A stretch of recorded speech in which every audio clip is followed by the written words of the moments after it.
I want you to imagine a number so big that your brain rejects it a quadrillion. It is a 1 followed by 15 zeros. Now, multiply that number by 20 quadrillion dollars. That is the official estimated value of all the gold dissolved and suspended in the world's oceans. Think about that for a moment. Right now, as you watch this video, your phone, your laptop, and the chair you are sitting on are resting just a few miles from the largest single treasure chest in human history. It is a treasure so vast, so pervasive, that it could pay off the national debt of every single major world power and still have trillions left over. It is enough gold to give every person on Earth almost 9 pounds of solid bullion. It is the definition of unimaginable wealth, yet here is the secret. It is completely, utterly, and perpetually out of our reach. I am the Maritime Index, and this is the Uncharted Abyss. I'm genuinely curious, where in the world are you watching this from right now? What city? What time zone? Let me know down in the comments below. And if the mystery of impossible wealth and the deep ocean intrigues you, hit that subscribe button. It helps us map more of this uncharted abyss. The journey to understand why this immense wealth is an illusion begins not in the depths, but in history.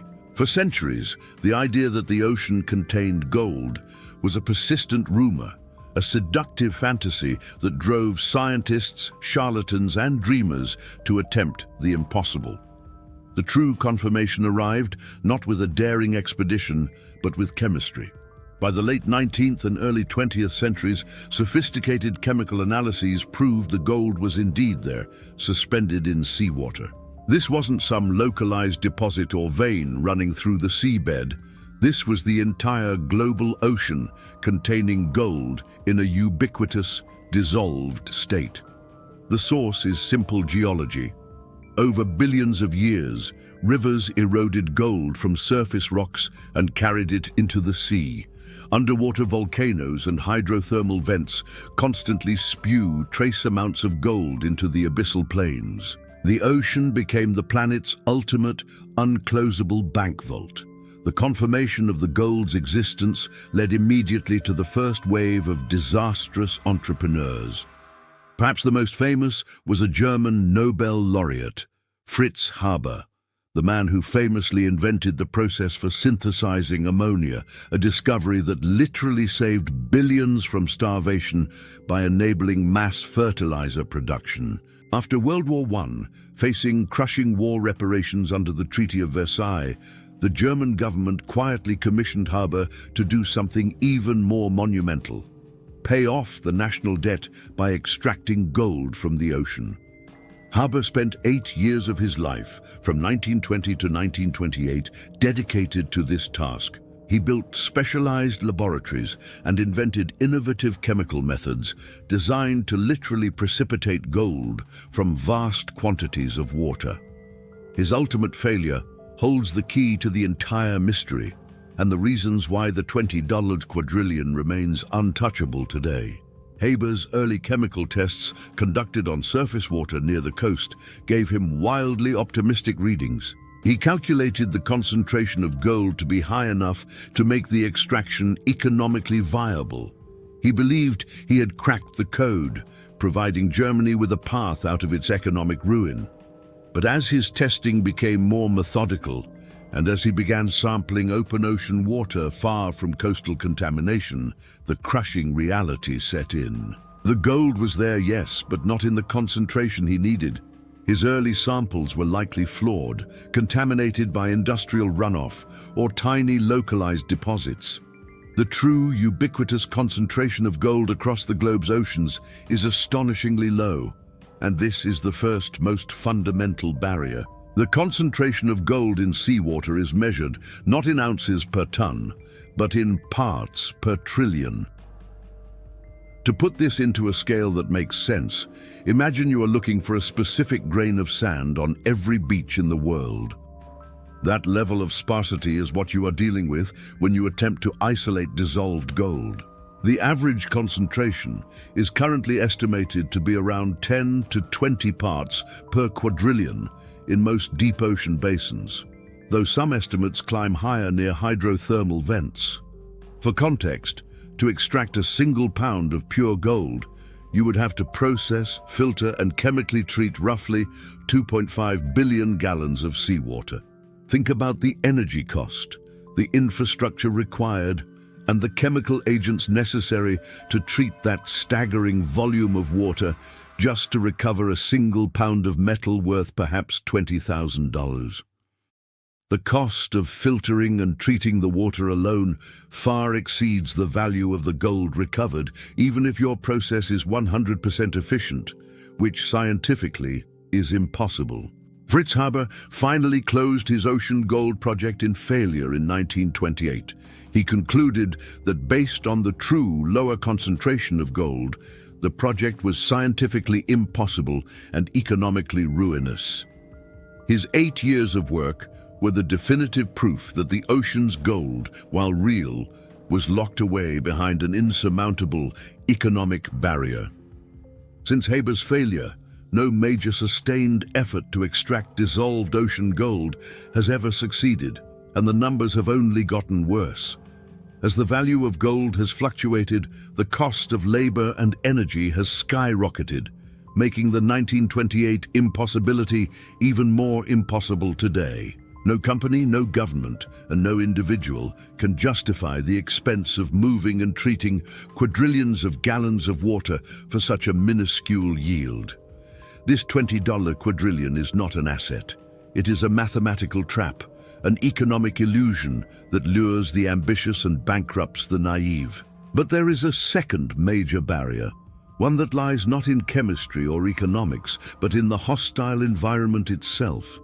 The ocean contains more than just dissolved gold. It also contains concentrated physical gold deposits, primarily found in two distinct locations. The first are the placer deposits, which are essentially ancient riverbeds that are now submerged beneath coastal waters, where gold flakes were naturally concentrated by river currents millions of years ago. These coastal placer deposits have been mined successfully, though they represent a tiny fraction of the total $20 quadrillion figure. The second, far more significant concentration of physical gold lies deep in the abyssal zone, where the heat of the earth meets the cold of the ocean. I am speaking of the hydrothermal vents, or as we call them on this channel, the ocean's hidden fires. These are volcanic chimneys that sit miles beneath the surface, where superheated water, sometimes reaching over 700 degrees Fahrenheit, is spewed from the Earth's crust. As this water, rich in dissolved minerals, mixes with the cold seawater, those minerals instantly precipitate out, creating towering structures made of metal sulfides. And within those metal sulfides are concentrated physical veins of gold, silver, copper, and zinc. These vents are the ultimate deep-sea deposit.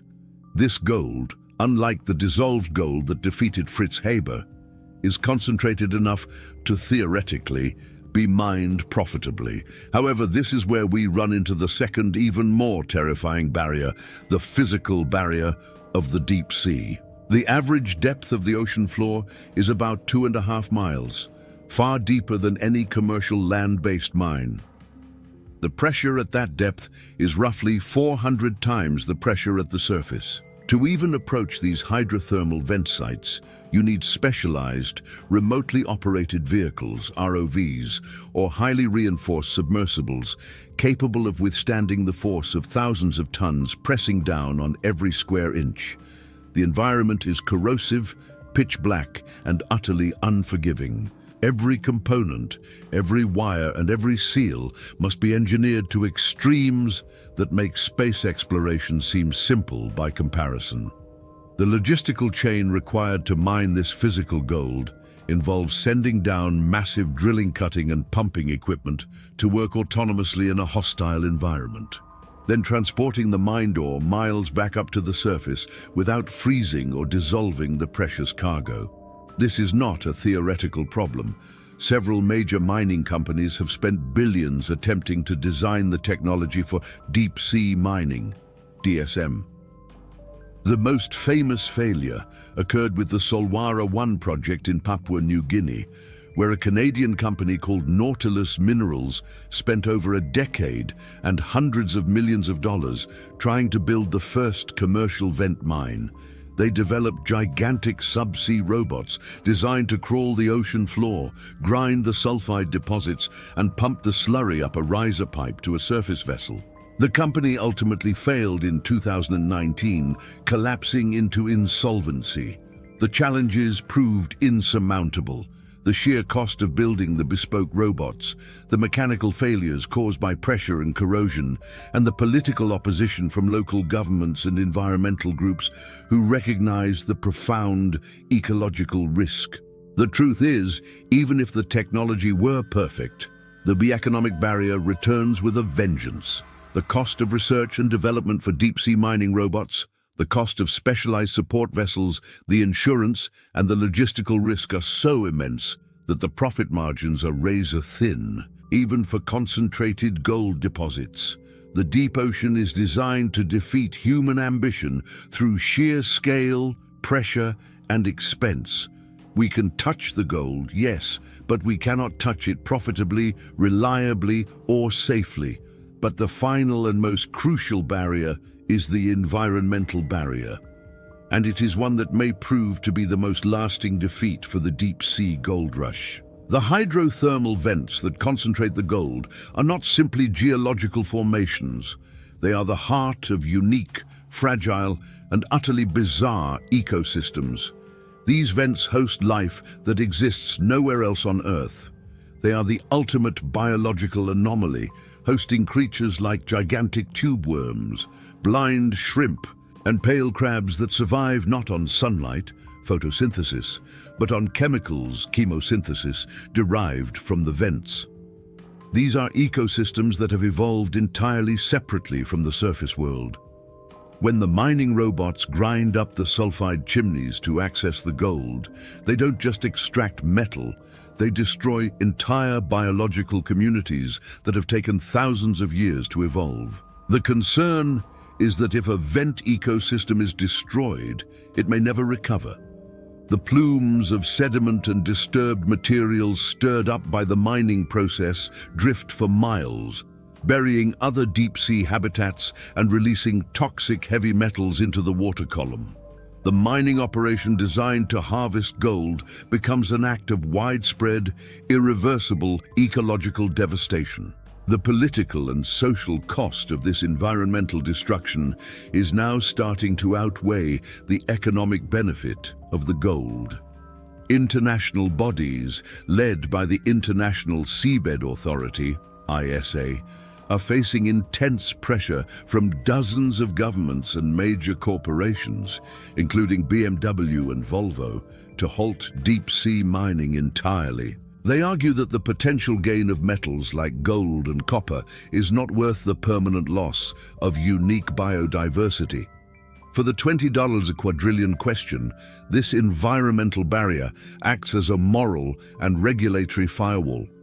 Even if technology eventually makes the gold physically touchable and economically viable, the cost to the planet is too high. So where does that leave the $20 quadrillion? It remains exactly where it was, dissolved in the water column and locked inside the Earth's deep-sea crust. It is a spectacular reminder of two things. First, the unimaginable scale of wealth that exists on this planet, and second, the profound power of basic physics, economics, and ecology to enforce boundaries that human technology cannot overcome. The ocean keeps its treasure safe, not with padlocks and guards, but with pressure, distance, and the simple mathematics of cost versus return. The gold is there, an estimated $20 quadrillion worth, but it serves a far greater purpose than human currency. It is a trace element, a part of the vast, intricate chemical balance that sustains the entire planetary system. Its value lies in its existence, not its extraction. The real treasure of the deep sea is not gold. It is the unique life, the untapped scientific knowledge, and the sheer mystery of the unexplored abyss. It is a treasure that is only valuable if we leave it untouched. Thank you for diving into the uncharted abyss with me. If you found this journey into impossible wealth intriguing, don't forget to hit that like button and subscribe for more deep sea revelations. I'll see you on the next dive.